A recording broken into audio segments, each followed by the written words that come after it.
and welcome to another episode of Amasec N Archaeotech.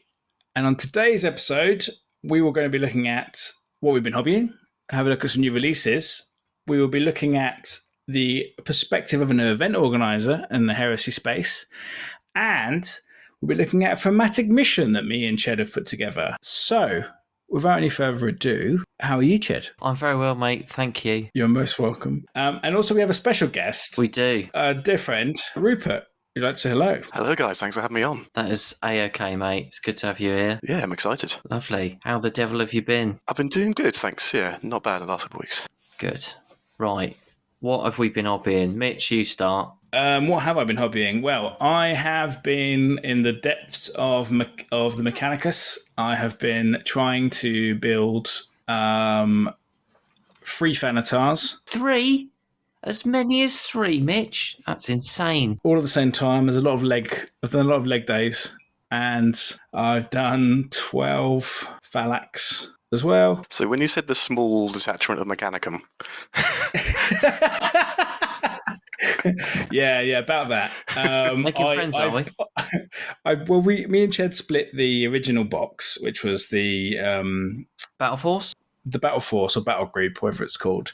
So we split that, and you took the Thralls and the Castellax. Yeah, I got the Thralls and the Castellax, and I've built all my Thralls. I've only painted 2 of them.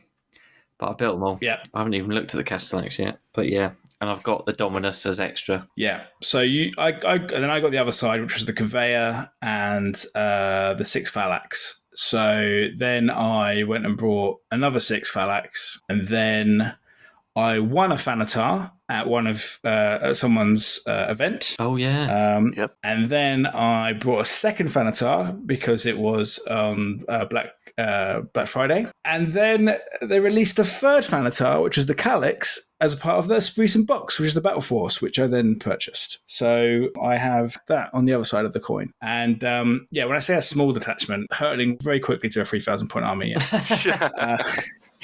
That's how it always starts. So it does. So I haven't finished. I haven't put a single brush to paint to my force that I brought to the last Iridani, and that was a solo auxiliary force. So I've not put a single brush to that, and that's not even finished yet. So here I am butterflying over to building a mechanical force, which is terrifying, really, when you think about it. So yeah, that's kind of...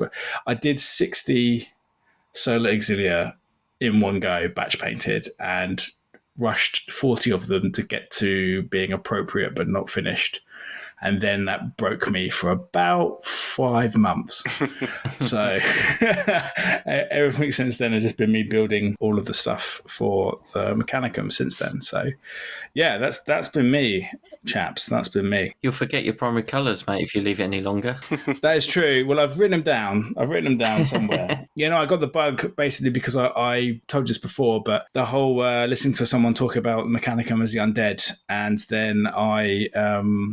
had a group of vampires. So I have converted some vampires to be my Dominuses and Domini. Sweet. That's where it's come from. So they've been really itching in the back of my skull to kind of get them rolling, and that's where I am. Nice. Look forward to seeing them. Yeah, but then you pipe and smoke it. Right then, Rupert, as our esteemed guest, what have you been hobbying recently? Wow, recently I've been umming about a Black Shield force for the last months. Yes, haven't we all? Yeah. And this, it is bad, the plastic pile of shame. Just looking at it.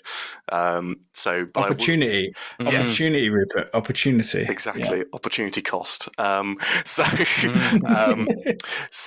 I recently went up into Nottingham last few weeks and grabbed the Traitor Overseer because I love that model with the awesome helmet. And the whip. Nice. Yeah. Nice. I want to convert that into a Reaver Lord or something. For my Black Shield force, based off kind of like a Sons of Horus and Imperial Fists guys who just said, why are we following the Primarchs? They're making stupid decisions. We liked each other before this happened. Let's just go and do our own thing. So Nice. yeah. So there'll be a mixture of the Imperial Fists and the Sons of Horus stuff in there, because I love their color schemes. So I'll go and give them a blend. But my plan Love that. is to run the I can't remember what exactly, because it's the wrought by war stuff they have. One of them is you can't take HQs. Oh, yes, yeah. Yeah, so I'm making HQ models, but they'll be the sergeants of the squads. Love that. Because then it gives them a bit more flavour than just going, yeah, this is my sergeant, he is +1 weapon skill or something. But actually, if you can see him on the tabletop looking completely different, Yeah. I think that would look really cool. Yeah. That's really cool. But yeah, I do love Black Shields. They're so different from everything else that plays, so I'm going to give them a go. Nice.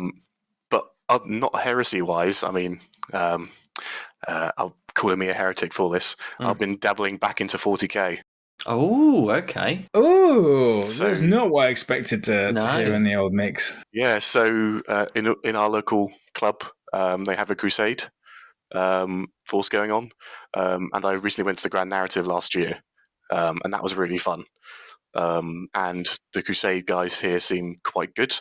They're very much you play for fun, not to win, which is nice. Yeah, nice. That's nice. So I've resurgenced my Tyranids, building those, which has been good fun, and nice to not be putting together a Space Marine for once. Yeah. So, that is good. That's been really fun. Cool. Going back to that, and one more thing to promote this game as much as possible, because I want this game to succeed so well. Halo Flashpoint. I have been mad about this game, and if we go to new releases, I'll be talking about that later on. But yeah, it's fantastic. And I've been painting up my Spartans and my elites and things. So yeah, great fun. Interesting. Okay, yeah, looking forward to hearing more about that. Yeah, definitely. All right. Well, for me then, I entered my first painting competition. Ooh. Yeah, I did a mini of the month from my local Warhammer shop in Southampton, painted it up, and I need to go back in and pick it up and see how I did. But yeah, I've entered it, and I'll see what feedback I get, really. But it was one of the, what they called, Fire Dragons. Oh, the Eldar. Yeah.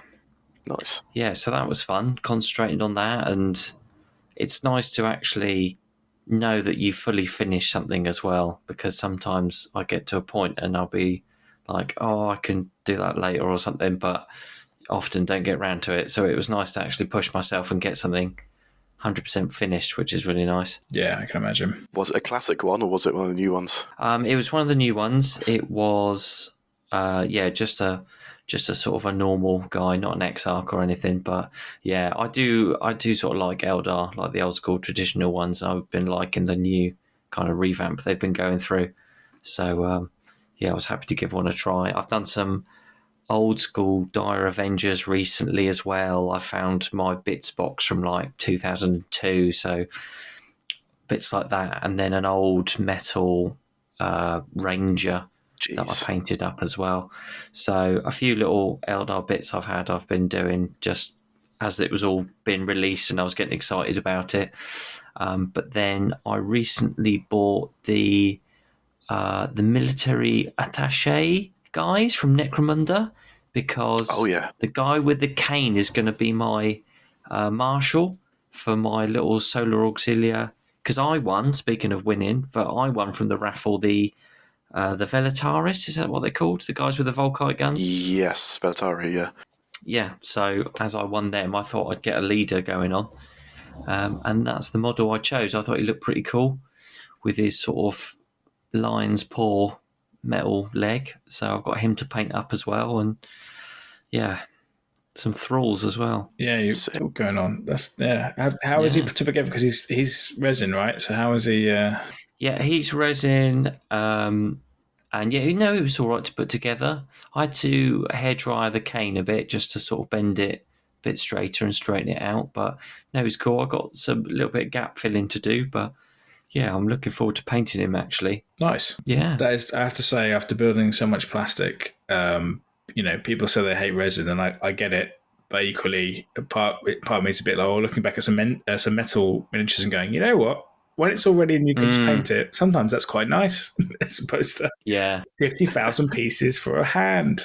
Yeah. I can't remember what kit it was, but I remember seeing, like, I think it was a Tyranid kit. One of them is like, all the spikes on this one piece is all separate. It's like, why? Why, GW? They're like 2 millimeters long. Like, would it have cared to put it in the mold? Mate. I have to say, and I said in a previous podcast, but like, doing some of those vampires for Age of Sigmar, they are the fiddliest models I think I've ever. And even the skeletons, the Death Rattle skeletons, are so small. Like you don't. I just didn't realize the scale. Not even so much the scale creep. I don't know if they are such a different scale. I don't think necessarily they are, but they're just humans. Like that kind of level. And even compared to the Solo Auxilia, which are quite small, compared to a Marine, especially the new Marines, which is cool that scale exists, but. Oh, so fiddly with my stupid bastard monkey hands. But I do have to say, the new Age of Sigmar range, their models have been top tier.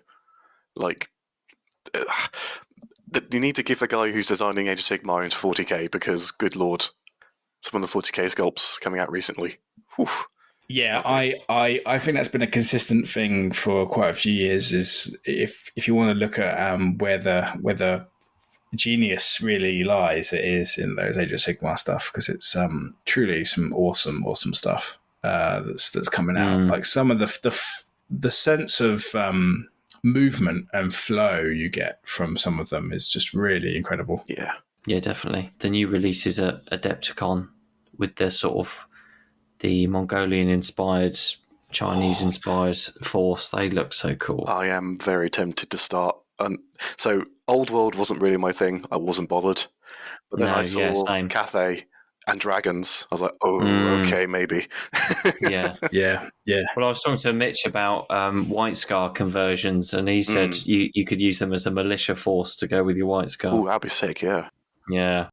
Yeah, I don't know what the scale's like, but it does look like a very cool area. Definitely. I mean, we've all thought it. I definitely was thinking it after that. After seeing those reveals of, it's also the first time it's an entirely plastic force for Old World, which I know I was just absolutely moaning, but crying. But really cool to see some of what a new sculpts coming from that side of the fence is going to look like. Yes, very, very tempted.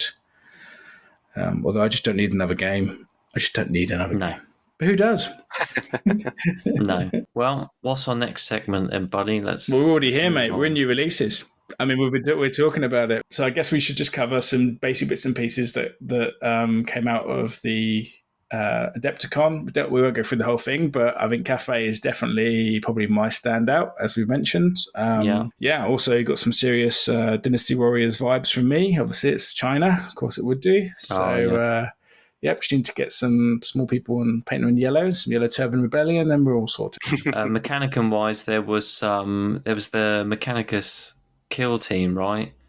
They look pretty interesting with the servitors and the... Oh, and the Tyranid Raveners. Yeah. Yes. They look so good compared to the old ones. I'm so happy. Like, I love those style of Tyranids, and I wanted to bring Raveners into my Crusade force, but I just didn't want those old models, and now they're bringing them out. It's like perfect timing. Thank you. Oh, there you go. Done and dusted. Lovely. What? Anything else that's grabbed people? I'm trying to think of the other 40k release. Space Wolves. Adepticon. Oh, that was it, Space Wolves. So yes, as soon as I saw that, I thought Russ is going to be the next Primarch come in. Please don't. 40k doesn't need more Primarchs. Yeah, but they're coming though. We've just had Fulgrim. If they've just refreshed Space Wolves, it's got to be, isn't it? I think Vulcan will be the next one, because they're the next chunk on they're in the middle tier of their roadmap. Oh yeah, the Salamanders picture. Yeah. Salamanders, Votan, and something else was in that picture, right? Yeah. So yeah, I guess we'll see. But I'm with you all the way on that, Rupert. We just don't need them. If you want Primarchs, play Heresy. Well, exactly. Yeah. Exactly. And then they act like Primarchs and not just stand there saying, hey, that person reroll ones. They're actual cruise missiles that you send at people and they murder. Yes, exactly. They've got some fun rules that go along with them rather than just being a totem. Yeah, I don't know. I guess we'll see. What was your opinion on Fulgrim V2? Oh, at least I didn't screw up the rules this time. Oh. But you can't compare. The plastic kit's nice, but you can't compare it to the Forge World one. I mean, that was my model of the year last year. Yeah. Whenever it came out. Yeah. Like, it's too good. Like, I don't think there's been any other model since that's compared, in my opinion. Yeah. Right. And for context viewers, I'm a big Empress Children fan. And I was very put out when the rules came out for him, and he was absolute trash. But I will get his model just as a display piece because, oh, good lord. Yeah, you wouldn't want to be moving him around with those wings, would you? Oh, no. No, I've heard people say specifically that, like, if you want the display piece, you get the resin one. If you want the play piece, you get the plastic one. But as you said, if the rules aren't necessarily, unless you're going to bring him specifically for a thematic choice, it's difficult. I think I'd honestly, when I get the model, I will ask at friendlies and say, right, I want to play normal Fulgrim, but with this model. Is that okay? Well, I'd absolutely say yes, yeah. There's literally no point bringing him if you want to have a fun time, you know. And also we got Angron as a resin now as well. Oh yeah, boy. Oh yeah, he did look good. He looks good. I would say he is so much more, for me anyway, so much more a clear-cut case of the Forge World / Specialist Games one being better than the original, because I think the original just looks like who's the bloke from in-game? Oh, Thanos, right. Oh, I see what you mean. He's got the same chin. There's definitely an element of sort of a cartoony vibe with the 40k ones compared to the Forge World ones that are they're just a bit more grimdark, I think. Heresy is a gentleman's game. Yeah. Yeah, I fully agree with you. It's the 40k Angron. It was good. Don't get me wrong. It's a nice model. Yeah. But from this new Heresy one, oh baby, like that's going to be in people's armies. Pretty sharpish, I think. Yeah, very cool. We don't have rules yet, do we? Did it allude to there's rules coming for him? I suspect he'll be in a similar vein of when Fulgrims came out in the Exemplar Battle thing. But yeah, maybe there's another book coming. Yeah. But I hope I don't screw his rules up. Yeah. Yeah. I mean, he should just literally be an absolute tornado, right? Like anything he touches should just... Oh, yeah. If he isn't fearless, what the hell are you doing? Yeah. Oh, easily. Yeah. I mean, Christ, he gets obliterated. I mean, spoilers for the Siege of Terra. He literally gets obliterated by... Is it a Titan? Titan equivalent macro cannons, anyway. And then, he just comes back around, doesn't care. Moving on. Anything else in the realms of 40k that we can... or Warhammer in general that we can think of? I'm looking forward to new Age of Sigmar Spearheads stuff they showed off, because Spearhead is really fun. How has that been? Because I know you got into it recently. Yeah, so I haven't played in a while, but me and my friend group decided let's all just get Spearheads and see what happens, and played a few games, and it's really fun. Like, it's not like Combat Patrol, where it's just bad. Spearhead seems to be it's its own rule set completely, and everything is designed to balance against each other, which is really nice. There's no customization. Well, there's a little bit of customization, but the models you take is what's in the box, that's it. And you are playing on such a small board. You could easily get a game done, I'd say, in like half an hour, 4 or 5 minutes. Oh, wow. Wow. That's great. Yeah, like you could easily, on a coffee table. It's a really nice, easy system that I think can be a great way to get someone into the game, because it has the spark, you know what I mean, of a game where it's like, oh, this is really fun, but also I can see myself pondering over these rules and going, okay, I can be quite competitive here and make some cool plays whilst also being fun. So yeah, interesting. I'm very interested to see where they bring with the new, I think it's Bone and Stand or Sand and Bone is the new realms they're bringing out. Oh. Yeah, because the current one's Fire and Jade, and with the board is either on the green side or the red side, and you have different objectives and different twists and stuff depending on what side of the board you're on. And then, so this one should be completely different. as well. Yeah, looking really forward to that. So you go and buy that new set, would you? And that board would be different. So is it like buying like a different board game at that point? Essentially, yeah, that's what I think it is. That the play set, I can't remember exactly what it's called, but which comes with the board, the new cards, a little bit of terrain, and that's it. And then you just have a spearhead box. You're done. So kind of like Kill Team then. Kill Team for Sigma. I'd say it's much better than Kill Team. Right, yeah. Kill Team seems to... Well, I haven't played the new edition, but what I understand is it's very similar to 40k in that it's quite granular. You have a lot of customization. There's lots of rules to learn and things like that. Spearhead is very simple, but great. Right. Easy to understand. Okay. I'm intrigued. Plus, also, there's going to be some new Grave Lords, or whatever it's called. The skeleton lads are coming. So I think they're bringing out 3 or 4 new spearheads. Nice. Which looks fun. Yeah, the Grave Lords. I know the other one I think was Seraphon that I saw. Oh yes, and Beastmen. Yeah, Beastmen. I'm not sure if they're getting a spearhead, but I know they're coming. Oh no, I know. I think I'm thinking of Old World. It was Beastmen and Wood Elves. Yes. Well, before we go into what's next, we've got to give Rupert, as our guest, a chance to talk up something to do with some kind of Halo or something. I don't know if anyone's heard of that. You may have heard it. Mr. Chief. Yeah, exactly. Hey, Mr. Chief. That's right. Yeah. That's right. I think it's based off a TV show that was on Paramount Plus. that. Let's not talk about that. Yeah, Halo Flashpoint is a game from Mantic Games that got released in the late part of last year. It has taken the gaming world by storm. I think it only released in the last quarter of the year, and I think it got into the top 5 of most sold tabletop games in the year. So it's done really well. It's one of I think it's Mantic's most sold game ever. It's sold out very quickly, and it's been going from strength to strength. They have Wave 2 just got released, which included points, so you can you customize your forces and your Spartans and elites with points now instead of just draft. Brand new Spartans that have come out with it, new mats, new terrain, that kind of thing in the last week or so. And they also announced Adepticon. Finally, the Banished are coming, the Brutes are coming, the Elites and everything are coming in Wave 3, and I am hyped. When this game got announced, I said to myself, I am buying everything that comes out for this game to support it as much as possible. I made some financial decisions that I'll probably never recover from, but I will continue to support it.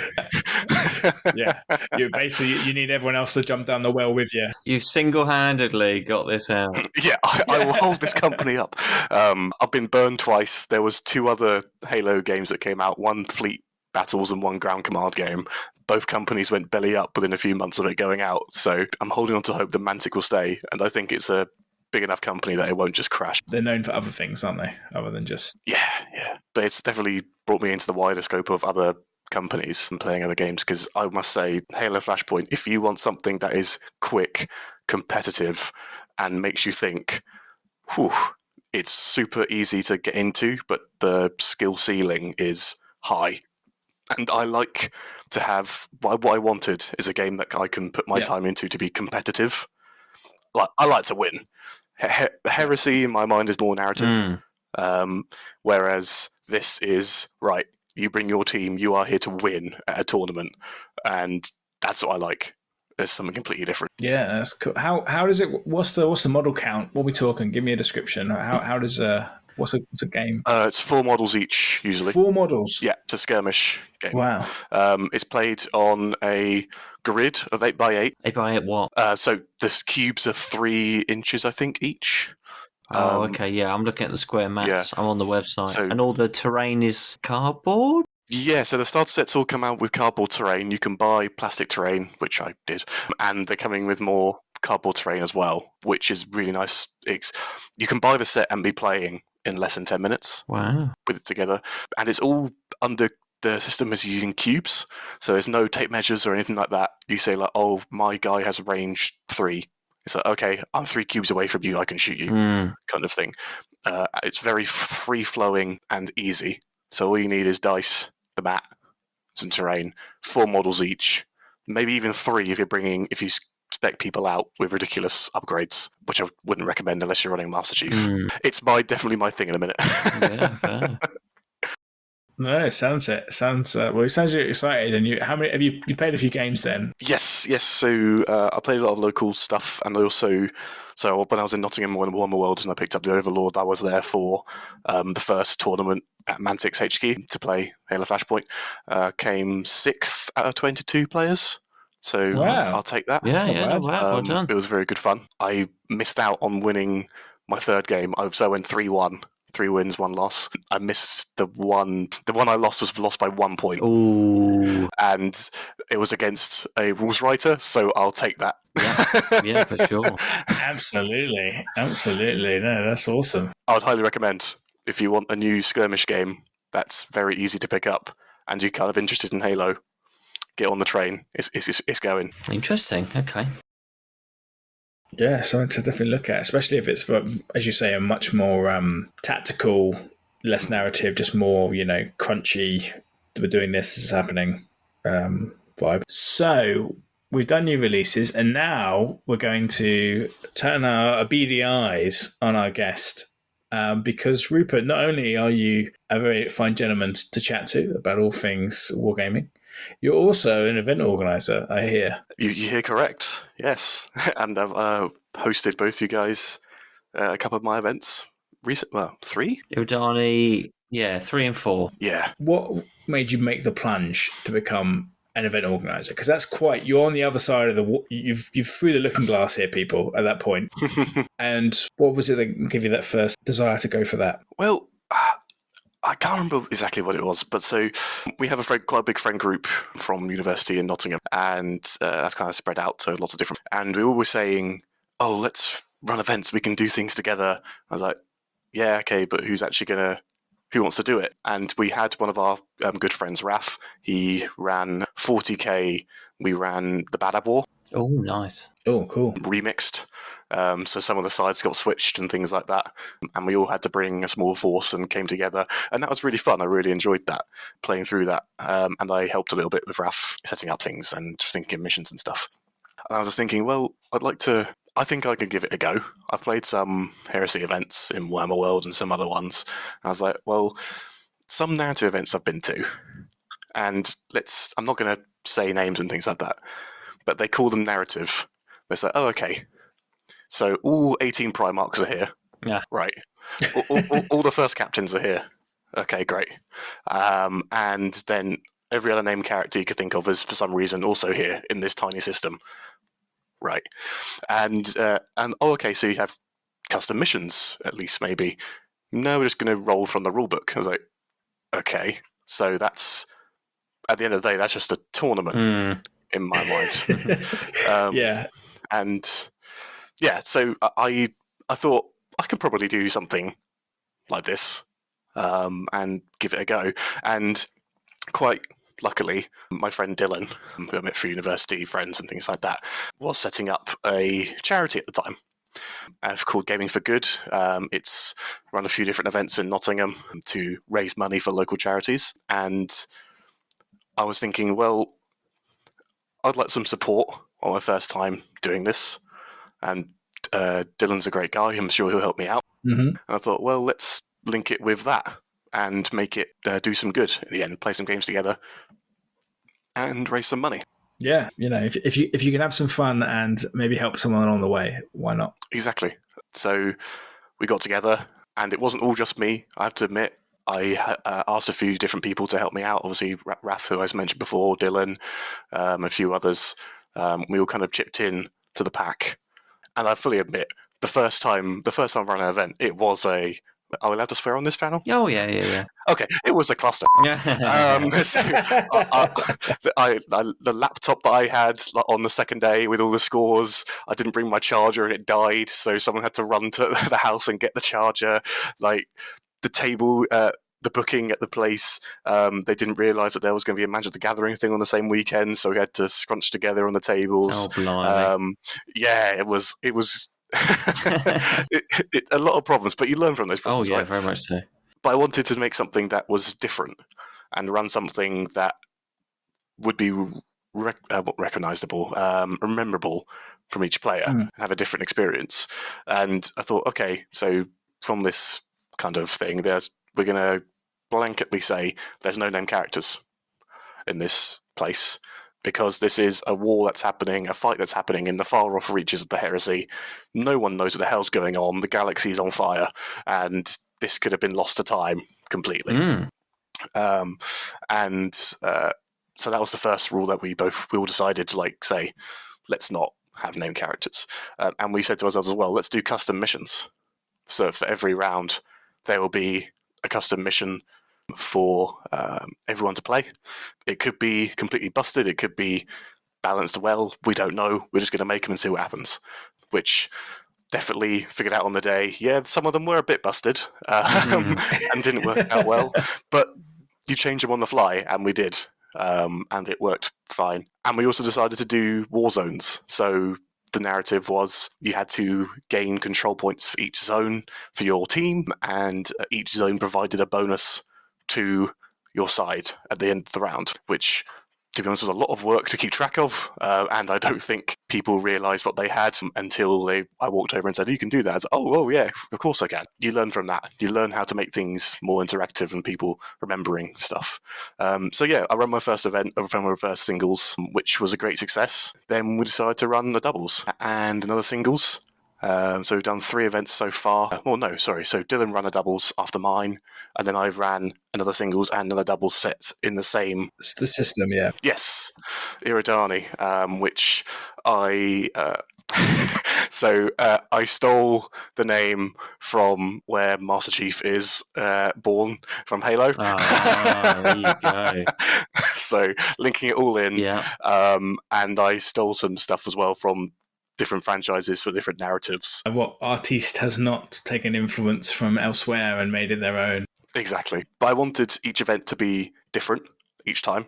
So for the first event, I, with help from others, created 2 new units that the Loyalists and the Traitors could take. Basically, we made the Knights Errant for the Loyalists. Yeah. And the Knights of Destiny for the Traitors, for Destiny's Hand Erebus to play with, which were completely custom rules, semi-based on the first ed rules for Knights Errant, and then turned chaosy for the other side. And every player had to make a Knight Errant or a Knight of Destiny to bring along with them, which was really fun to see all the cool conversions people did, and just for this event, which was quite chuffed. I felt quite chuffed at that. As people were putting in effort and making a model that they can remember for this event. Yeah, it was really nice. Well, for I think it was 3, right? That had the assassins. I had that Warhammer Plus assassin. So it was in my pile of opportunity, and the opportunity arose. So I got to it and painted him up for that, and I had great fun doing that. So it was a good reason to have to paint him, but certainly for conversions and kit bashing and stuff like that, to make a character, that'd be a great challenge, and something fun to have unique for that event. Yeah, and obviously you're saying about characters and building characters, we also do the custom characters. Yeah. So also we don't have named characters, we come with our own named characters for this area. So, which is really cool. Jed, sorry, do you want to explain your character? Oh, yes. So I might have to get up my list, but yes, he was my chaplain, wasn't he? And I'd given him a jump pack. He was with an assault squad flying around, and there was that game in Iridani 3 where he survived so much fire when coming in. He came in late because I kept fluffing the roll, and then he survived a whole round of shooting from a 10-man squad of las cannons. So when it came to Iridani 4, and you had mentioned about your custom characters, so I spoke to you, and you came back with some wonderful, really exciting stuff. Yeah, so we kind of think of what thematically made this character like this. And so I think we came up with, he had his own version of Deep Strike, which had to come in turn 3 because he was always late. Yeah. But I think he gained better, had his unit gained Feel No Pain and things like that when they came in and things like that. So, and just a little bit of a points bump, and that was it. Yes. And now this character is part of the world, which we've done for a few of the different guys who come along regularly to say, I think, for example, in the first event, we had a Zone Mortalis game, Zone Mortalis table. And one of the Praetors who was surviving for rounds and rounds and rounds in combat, the opposite player realised, oh, hold on, they were standing in a doorway, I can close that door. Oh. And instantly killed the Praetor in one shot. And so we gave that Praetor Eternal Warrior, but fear to fortifications and doors if they're within 18 inches, which I think was quite funny. And that's great. Yeah, that's what I love about Heresy, is that you can have those silly moments, and with the narrative side, you can push it forward and make something out of it. So the last event that I ran, was it doubles? Yeah, doubles. Yep. It was the loyalists being chased by the traitors, and you guys had to make gambits to get further away, or the traitors had to catch up. And that was really fun to see people taking the risks and thinking, oh, okay, the mission might fail, but I can do this silly thing that gets our side points and sacrifice a model. Like, my Praetor could be lost for the entire event now, but we've got so many points from that. It was a fun exercise to see. Yeah, I really enjoyed that one, especially because it was like you having your own second objective that you could work towards, even if you knew, for example, that the particular matchup or people you were going to play against weren't really suited to what your army was going to face. But you could then concentrate on trying to get this objective, that the other side doesn't know about, this gambit, so at least you can pull away with something for your team, even if you weren't going to necessarily walk away with the main objective. So it was, it was good fun and well put together, and a lot of scheming in between matches, and watching people's curious faces when they're trying to figure out what they're going to work on. So great. With all of these events, have they all been in the 2.0 system? Yes. Okay. I have played First Ed for quite a long time, but we played a lot of official events, and I was young back then, as I say.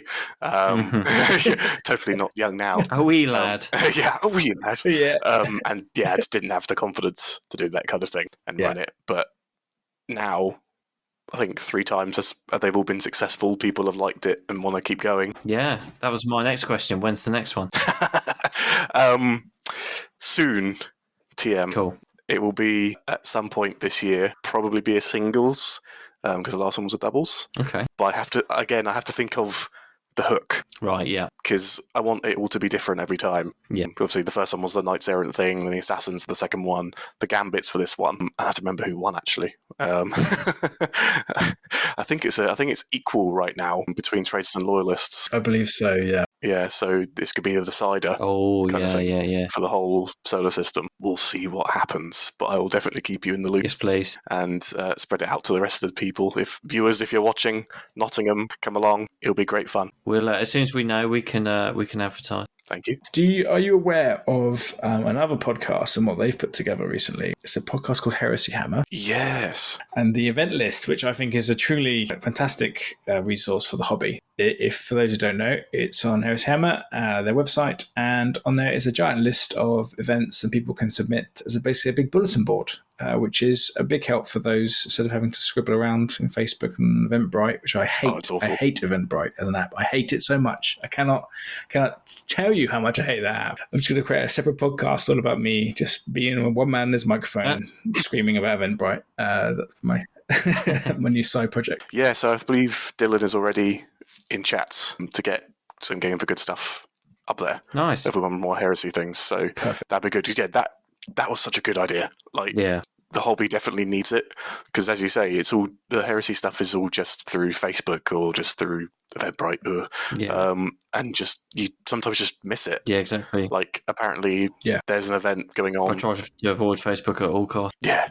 I hardly ever open the app anymore. I'm just a messenger, really. Yeah. But it looks like an event going on near you guys, and it said, "Oh, you guys are interested to go and play." I was like, "Oh, that looks like fun," but I wouldn't have known that because it doesn't get advertised anywhere.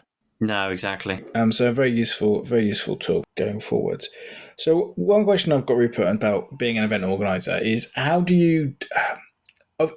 I appreciate it's probably a bit of a give and take, and from going from your own experiences. But when it comes to writing missions and adding new rules or adding new bits and pieces, what process do you go through, or do you go through a process of figuring out what rules you should add or shouldn't add, or is there a point where it gets too complex, or are there any sort of, from your own experiences, like proper no-nos that you've kind of picked up from running them? So as I say, when I have an idea, when I get the hook, that's when I like start thinking of, oh, okay, this is what this is going to be. What's the story we're going to tell at this point?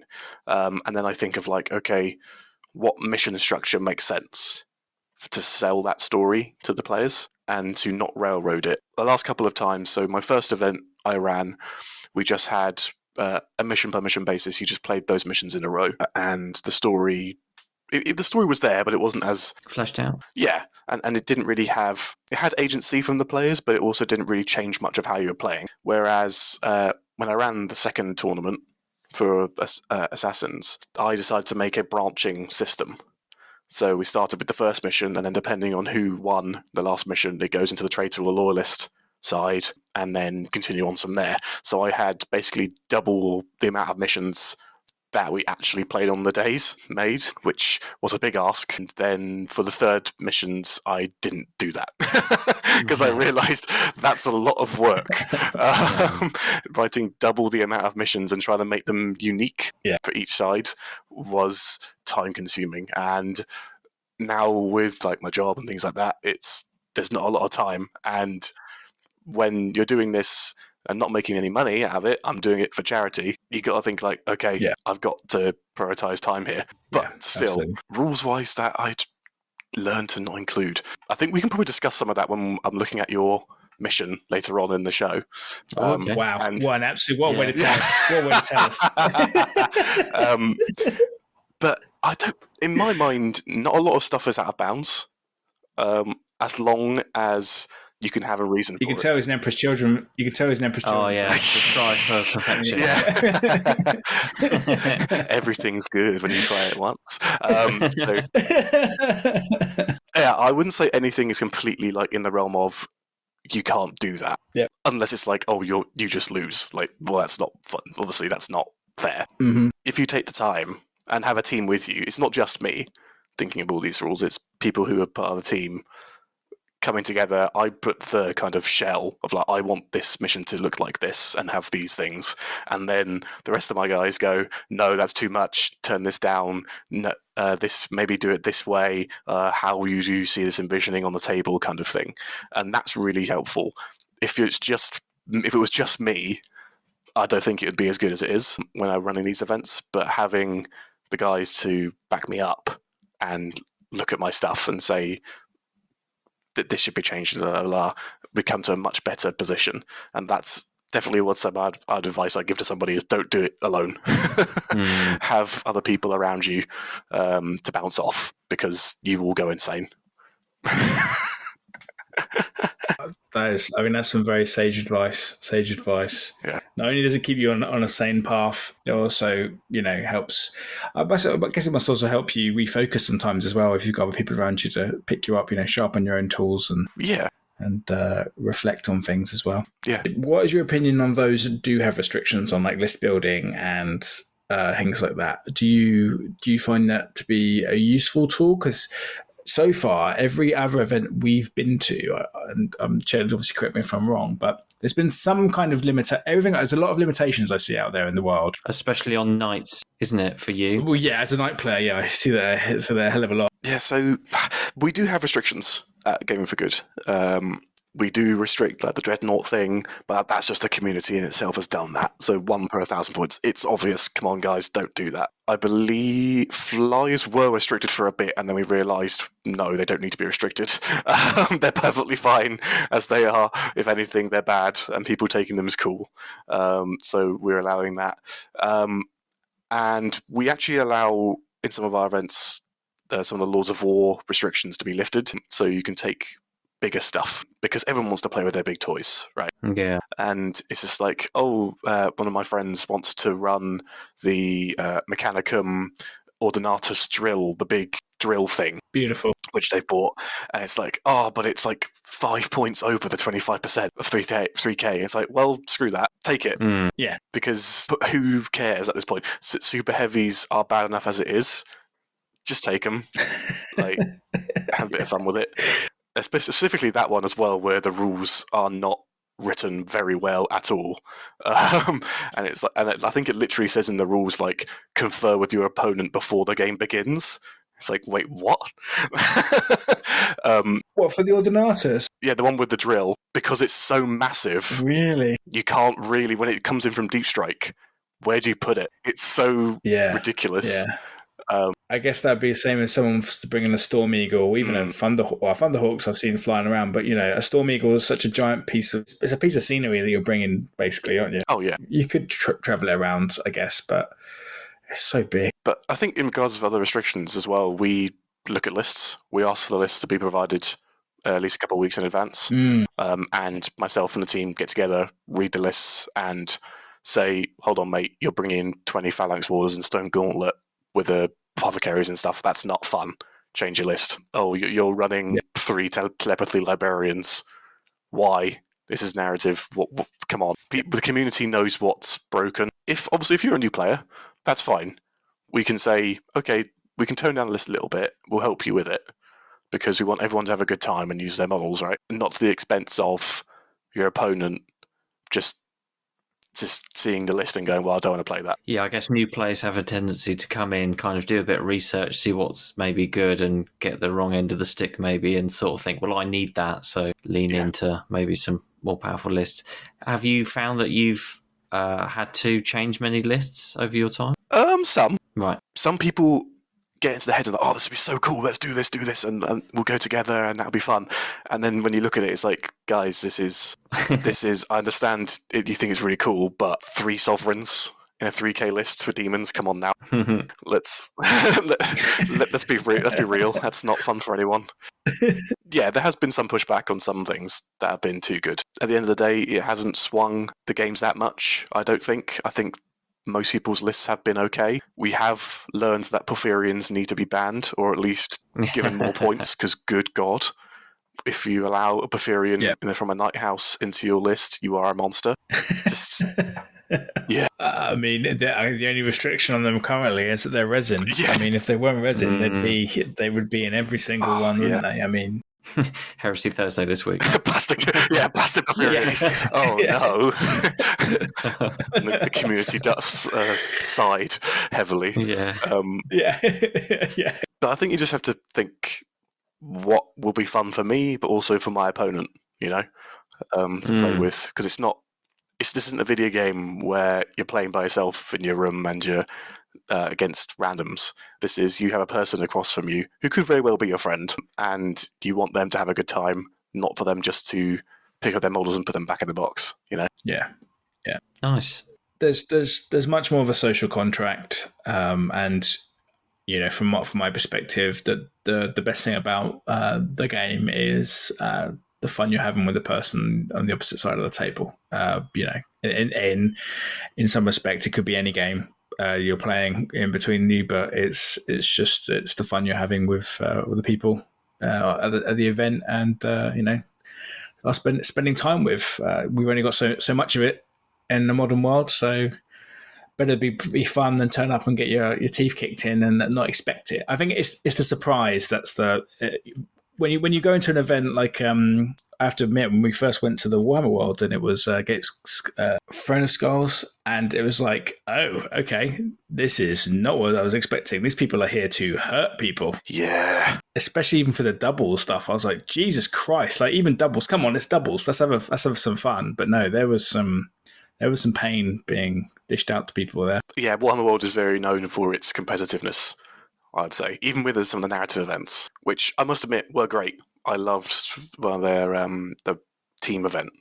That was great fun. But yeah, some of the lists were like, whew, you've really thought of that. And to be fair, I know I am also known to bring those kind of lists when I feel like it. It can be nasty. I remember the first game that I played with you guys. running Custodes. That was a bit mean. Oh, yeah. For that. That was you son of a gun. Yeah. That was the Custodes just come out, and I was like, oh yeah, let's try it. And I was like, oh no. Us two noobs just with a, oh, can we play Space Marines, please, sir? Can you show us a game with your Custodes? And just absolutely get stomped on. Yeah. Here's a Guardian Spear. No, fair. Yeah. Yeah, exactly. What the hell, you deep strike Constantine in? Oh yeah. And just left a crater in the middle of the table. Oh, very funny, very funny. But yeah, you got to just, I think, know the crowd that you're coming to. Warhammer World is definitely a no holds barred, because they don't restrict, because obviously they want you to use the models that you pay for, and you buy them off them. So yeah, because they're more expensive. Oh, you want to play the more expensive models? Yeah, sure, go nuts. Yeah. Yeah. I'd say definitely our events are a lot more chill. Yes. I suppose the main rule is don't be a dick. Oh yeah, of course, as always. Yeah. How do you communicate that? The big neon sign. Yeah, but in terms of like what to expect from different, because there's, when you say, just as you said, like a narrative event, like when someone's narrative event is what your first example of, basically it's just a tournament that is a narrative event because it's the Heresy and we called it a narrative event, and someone else's narrative event is what you described and what you've put together, and then someone else's narrative event is Warhammer World, where they have a predefined rules that are slightly different to how the tournament is set up. So okay, the tournament is slightly different. It isn't just a straight Swiss system necessarily, but you're still coming in with a tournament mindset. So any ideas on how you go about communicating? Yeah, so I think just to make it very clear from the outset, in the event packs and the event rules, I think when we mention it on our event packs, it clearly states, this is a narrative event, everyone is here to have fun, don't bring silly, and we will reject your lists. Yep. So we make that abundantly clear at the start. And that's what the restrictions are there for, to make people keep that kind of in line. Obviously, people can think of absolute crazy lists even within the restrictions, and that's what we push back on. I think once you come to one of our events, you'll realise quite quickly, yeah, this isn't a smash everyone to the ground kind of thing event. It's a chill event, and that's kind of how I want to do that going forward, especially with on the events page and things like that. I'm quite happy and jovial when I give announcements. It's not like, here's the rule pack, go. I try to keep communication between the players and the event attendees quite informal and quite relaxed, because I know that some people could be coming from the 40k scene, which is competitive. I don't think I've ever seen, well, there was the Grand Narrative at 40 in Warhammer World, but apart from that, hardly any narrative events out there, 40k. I did have actually someone try and join, I think it was the last event or the event before, who emailed me and said, oh, well, I'll buy a ticket and this is kind of my list to bring. And it was filth. And I said, we had email discussions back and forth. Obviously not, I didn't tell him that, but I was like, okay, we can tweak the list. And he's like, oh, sorry, this is my first Heresy event. I mostly pay 40k, so I thought this was kind of expected. And we had a good discussion through email. So let's say, no, that's not how this game system works. It's more of a historical thing and more of a community-based narrative here. Unfortunately, it didn't come. They had some other plans that fell through and they had to move things around, which is fair enough. But I would honestly say I'm quite open with people to reach out to me if they're new to the community and want to come and play and come to my events. We can always help and explain the theme, I suppose, or the vibe. The vibe, that's the word. Yeah, the vibe. Because we don't want someone to turn up on the day with a Warhammer World smashy list and then realise, oh, I've just not have fun the entire weekend, you know? Yeah. Yeah, exactly. I think that's a really good point, actually, is you know, it's not just the person. You'll quite quickly be ostracised, put it that way. You're going to get a feel badsy. You're going to get a feel badsy vibe for yourself because you'll know that if you're doing it maliciously, fine. But equally, if you didn't have that level, I was going to say, maliciously, not fine.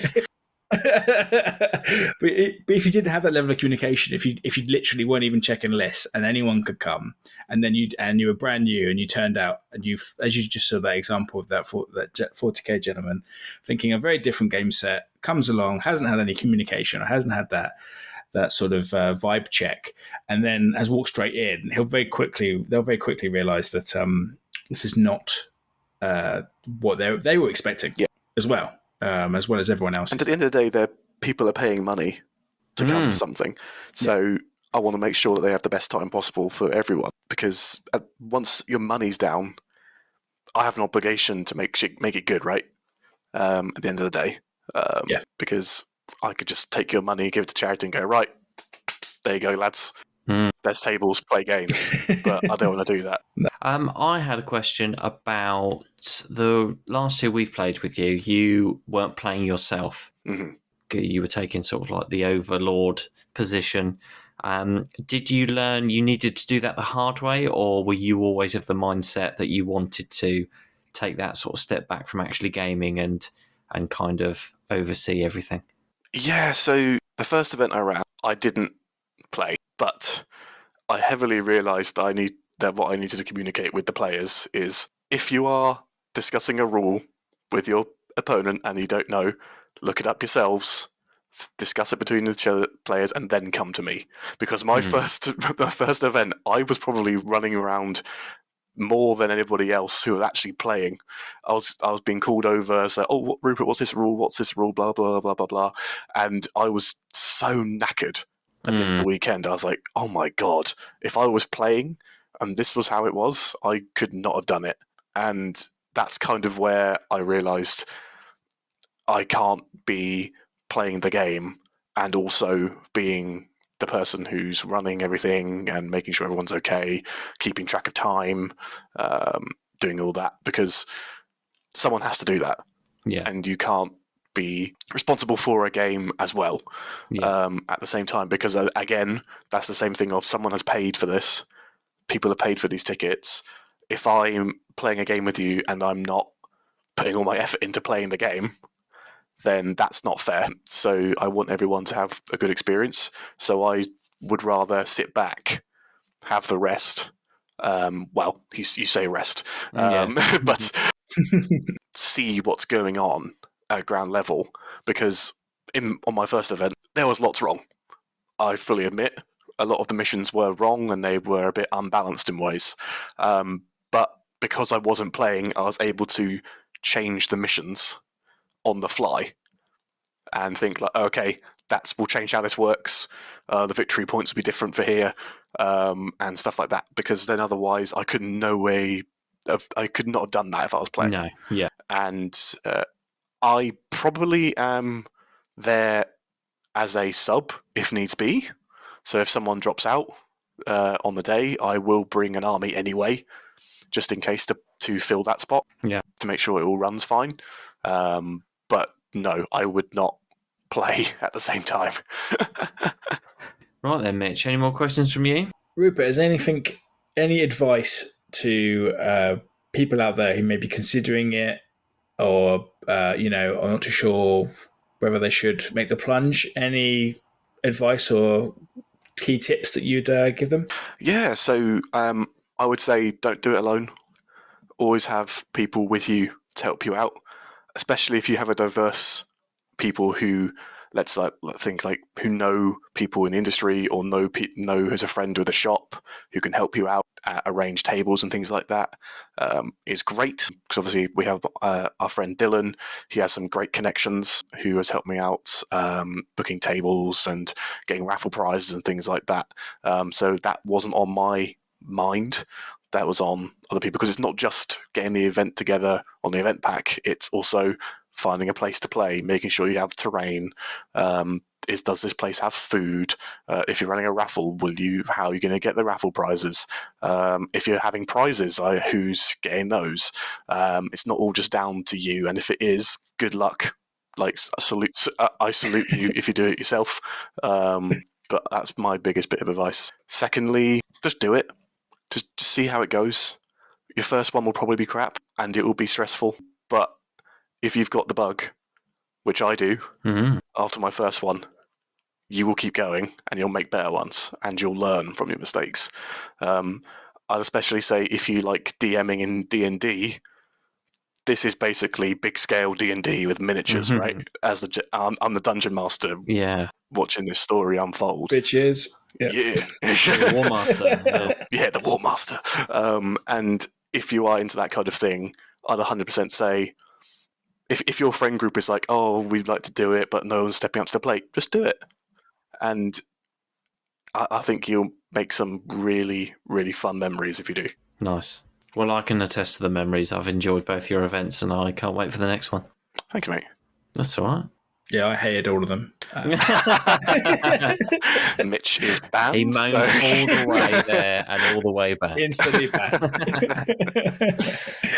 No, they were great fun, as always, and very welcoming for everyone. So yeah, no, I very much look forward to them, Rupert, and thank you so much for sharing your insights and your time with us. Very welcome. But before we close up shop, we do have the mission that myself and Ched has put together. Yes. Yeah, so Rupert, you can now have a go at interrogating us about something that we've made. Yeah, fun times. So the story behind this was that we were thinking about the books, and if we were going to talk about the books on the podcast moving forward, we were sort of spitballing ideas, and we came up with this: can we make a mission from the books, from maybe a segment that isn't as well known, or maybe has been overlooked, or something that we've not really encountered? And then we looked at the first 4 books, and it wasn't until Galaxy in Flames, right, that you start to get the marine on marine action when Isstvan 3 happens. So I found the section and read through, and Death of a World, the name of the mission, is actually the chapter where Tarvitz makes it down to the planet and finds some world eaters and tells them of the imminent betrayal. And based on that, we started to come up with this mission. So, if you'd like to pick it apart, there are a few choices based on the narrative that kind of have lent me and Mitch in a certain direction. But yeah. Read it out for us, Ched. Go on. Sure. Okay. So, Amasec N Archaeotech presents Death of a World. After receiving news of the impending betrayal of their own legion, the defending forces must get to cover before their traitorous brethren unleash a heinous bombardment. The victory conditions are... Now, we sort of split this into groups so that the defending player gains a victory point for 25 to 49% of their starting points value remaining at the end of the game. The defending player gains 2 victory points for 50 to 74% of their starting points value remaining at the end of the game. And finally, 3 victory points for 75% and above.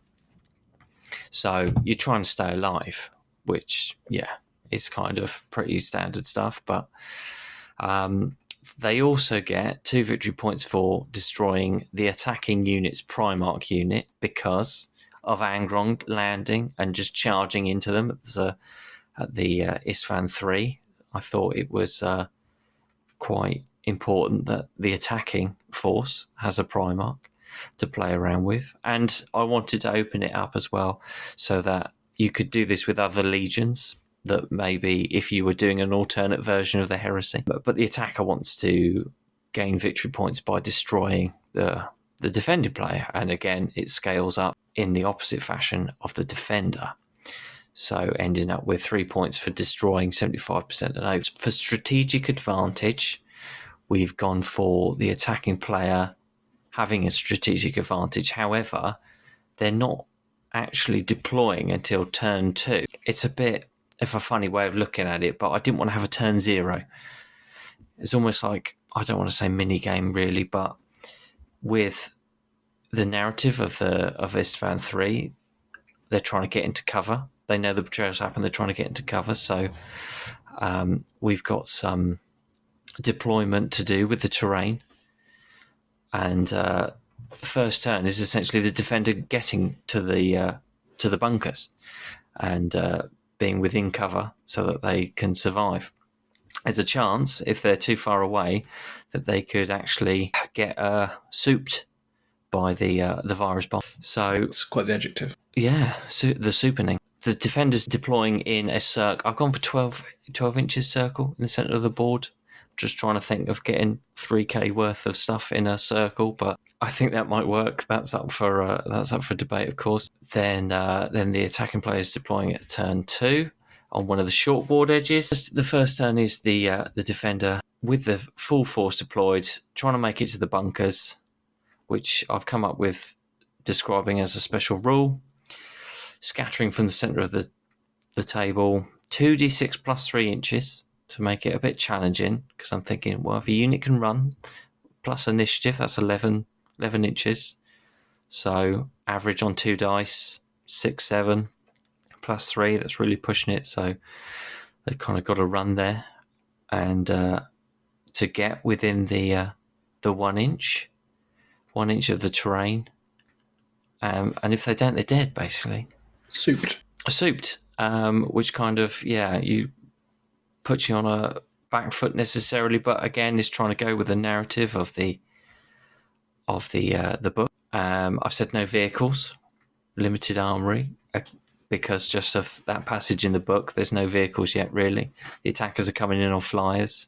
The defenders don't have a lot because they've been handpicked by the War Master and their Primarchs to go down, because they've been identified as devout loyalists. And I've also gone for War Master's influence as a special rule, and I've added this because of when the books were written so early, without the many elite units for each legion that we are now very au fait with, it was a bit more simplified. So I felt like the Allied detachment organisation chart actually reflected that quite well, with kind of an emphasis on the defender not spamming heavy support squads and just having maybe 3 10-man last cannon squads sat in bunkers shooting at a Primarch as he lands.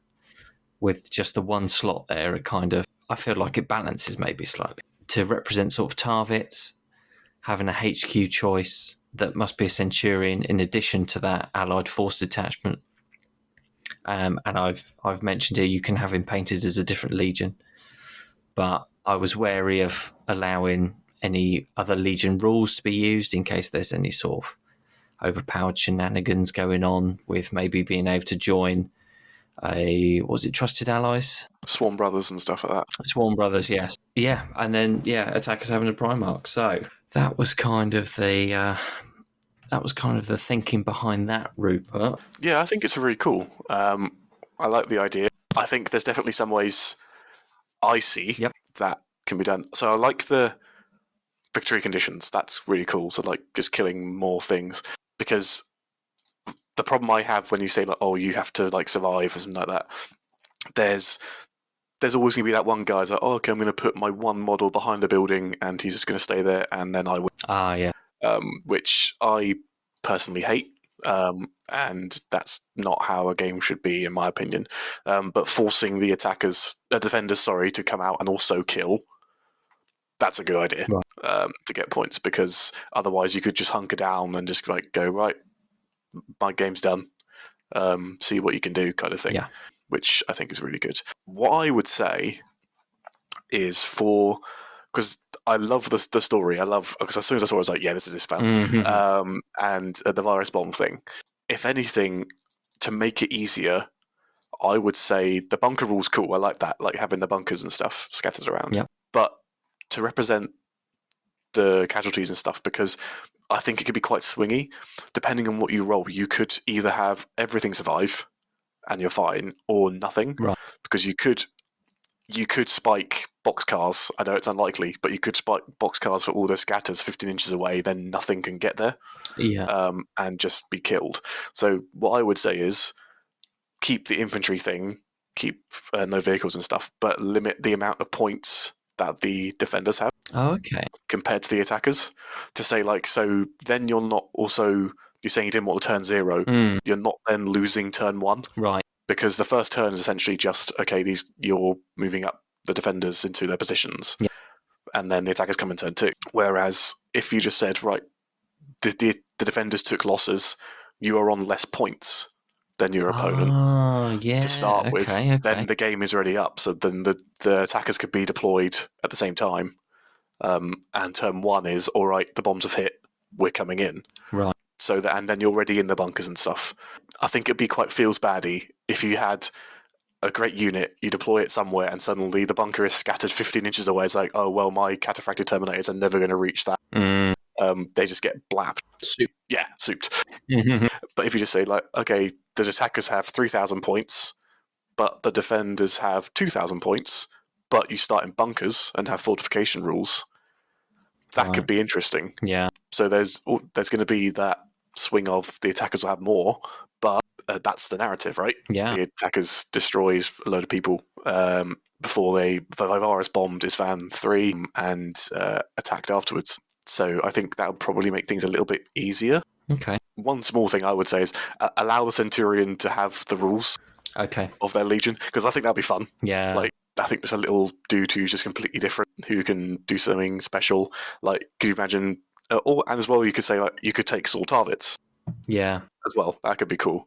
And you could, like, say, and you could also take Angron for your Primarch. These are the two that would make sense. It would be great if, like, he joins the unit of, I don't know, Sons of Horus dudes, and suddenly he can attack faster than the others because he charges and gets his rule. So I think that would be quite interesting to do.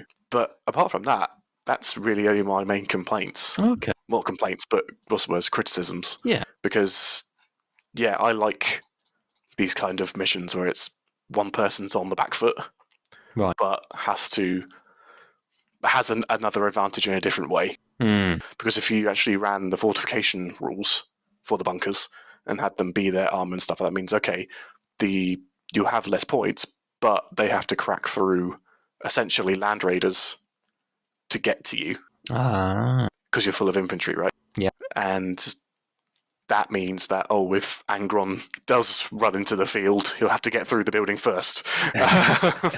Which, to be fair, not a problem for Angron, but still, it is another layer of protection for these guys who are on less points. That's all I'd say, really. Okay, cool. Well, that's pretty good feedback. Yeah. I'll take that. Yeah, nice one, mate. I'll take that. I thought I was going to get a roasting. But So a quick question on the allegiance rules thing. So if you had someone who was a completely different legionnaire, so for Alpha Legion, you put an Alpha Legion guy in there, does the whole squad then get the -2 to measuring? I'd probably say, yeah. It's just a little bonus for the other team to have, because you don't have to take that. You don't have to, but I think it would be nice to make a Centurion and go like, oh yeah, these Sons of Horus guys also have the Emperor's Children rule because such and such is here and is leading them, kind of thing. Which I think is quite cool. I'd ignore the allied chart completely for that perspective. Yeah, makes sense. It's just going to be murky. And to be honest, if you're running this properly, you're running the traitor legions, right? And I don't think any of them are sworn brothers to each other on the chart. Oh, right. I think. I could be wrong off the top of my head. So, yeah, for most, that kind of thing, even in double swarms and things like that, I just ignore the chart. Because it just makes things more awkward. Yeah, fair. If you're on the table together and you're fighting together, then, if you're not sworn brothers at this point, you're dying together, sort of thing, That's true. And in terms of the Force Org, would you allied? Does that sit right with you? I like the idea, Ched. Yeah.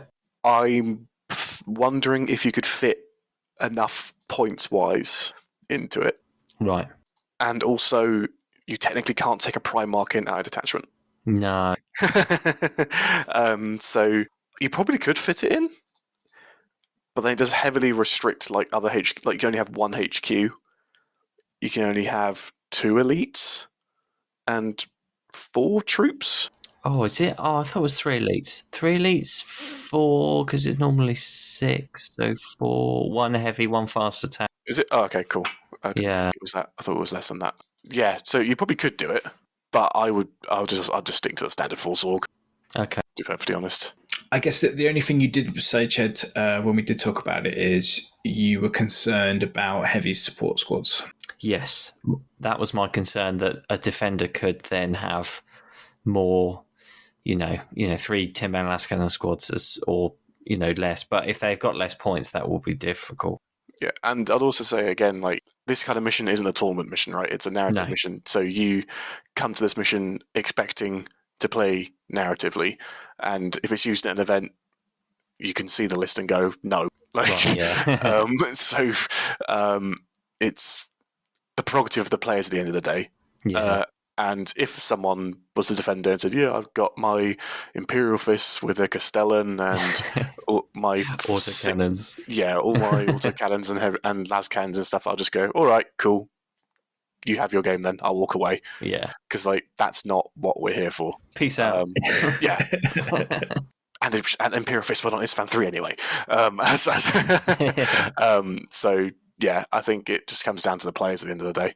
Okay, well, I'll make some adjustments then. Yeah, well, thanks for your feedback, Rupert. It wasn't as big a scolding as we first thought. So always constructive. Yeah, no, it's good. It's good. And my opinion could be completely wrong. So it could be that this works perfectly fine as you go. But as I said before, it's always good to have other people look at it and make suggestions. Yes, indeed. Well, I know we've been trying to get a date in the calendar to have a game again, Rupert, so we'll maybe give this one a try. I'll be down. Awesome. Well, thank you so much for your time, Rupert. Yes, mate. Cheers for coming on. If you don't object, we may call you back other times to pick through other ridiculous missions that we may or may not create as time goes. Yeah, I think I'd like to make a few more. Yeah, of course. Yeah, thank you for having me, guys. It's been great. If you'd like to follow us, please do on Instagram. Where the hell are we these days, Ched? We moved over to Blue Sky. We did. Because we binned off X and that idiot. We do have Facebook groups, and we have an Instagram, and then I think those are the main ones. And a Threads. We started a Threads as well. We did. Did we do that? Wow. Okay. Yeah, we did. Yes. Rupert, do you have any links you'd like to shout out about? Nothing from me. I'm not prestige enough to have my own links. But obviously, Gaming for Good in Nottingham. If you see these events, come along. They are all for charity, no profit. The only profit is good memories. Exactly. No, please let us know when you're doing the next one, because we will be there with bells on. Excellent. One thing I completely forgot, actually, before you record, we won't be able to put it in, is what is your opinion, Rupert, on version 3.0? Everyone seems to be talking about. Surely not. I don't want a third ed. I just want a 2.5. Yeah. Change some things, FAQ some stuff, make Dreadnoughts worse. Just some tidying up. That's all it needs. Just because all these books, again, what if you wanted to do Black Shields and then they're like, oh, this is fundamentally changed, and you're like, well, that's useless then. I've now got to wait for Black Shields to come out again. Like, I don't... It was nice, obviously, to have a new edition after such a long time, but those massive black books are so nice. Yeah. The Codex Blaistartes, as we called it, in honour of Alan Bligh. It's a shame that they're defunct now. You can't use them anymore. You can obviously still read the stories and use the missions, and I really hope it doesn't happen to these new books, because I don't want this to be 40k, where it changes every few years, and it's like, well, and every 6 months is an update and things like that. Well, no, I want it to be, if it's in the book, it's in the book, and then there's an FAQ maybe once or twice a year, that's it. It's not like it's bloating so quickly either, just yet. You know, it's little ads, and you get like one or two character profiles and one unit per book. Yeah, surely the point of basically the main body being marine on marine is that there are less reaction or less interactions between factions that allow it to be stable, right? Yeah, it's definitely not bloating out. I mean, how long did it take to get the bloody weapon arms, the weapon kit? Oh yeah, for Space Marines. God, Jesus! Yeah. Like, they're definitely taking their time. What else can they? They'd have to add new stuff in that we don't need. Plastic breaches. Plastic versions of those kits as well. But I think if they bring out a new edition, they'll have to bring out new units, right? And we don't need that. There's so many units in the game now. Yeah, I don't think it needs it. It just needs to focus on the old stuff, bring them into plastic, or at least update them in new resin. Because, Christ, have you seen some of the older models? they do not hold up. The new kits are really, really nice. Don't get me wrong, but they just need to bring up everything else to that standard. I'd love if they did it with the unique units, but I don't think that's going to happen. No, I think they're going to be. Unfortunately, they'll stay in Forge World resin because you don't buy enough of them. I don't think to make them viable. No. But then the joke of that is just the expense of like Liarian Terminators are like it's like £80. It's insane for 5 years. The pricing is just insane. Like, you cannot justify that, and I 100% see why people are 3D printing those kind of units, because you just can't. If you run a squad of 10, that's like £150. Yeah. Like, Christ, how the hell can you afford that? Yeah. Like, and if you're making an army out of it, it's silly. Like, I mean, to be fair, I did the same with Dreadwing Interrupters and have 20 of them, but that's another story. But let's not look too deep into that. But bank statements coming through now. Yeah, it is a joke. Well, I think it's just for at that point when you compare that to the value factor of other things they release these days, especially those battle forces. Like it's bonkers compared to like just on the amount of material that you get comparatively, and what you can get. Like 130 or 150 quid with less than that, with a 20% reduction from a third party seller, and you're from a local store, and you're getting to a point now when you're going to get like 28 models for less than the value of 10, which is bonkers. And they're big models too. Yeah, exactly. Right. I'm going to read a quote for the end. You've got to guess who it is. Okay. And your only clue is that he's a Black Shield, all right? Ooh, okay. Who said this? Those who speak of victory before the foe lies dead are fools. Only once the final blow has been struck does the struggle end. I mean, the only really known Black Shield is Endred Har, so I'm going to assume it's him. Absolutely. Well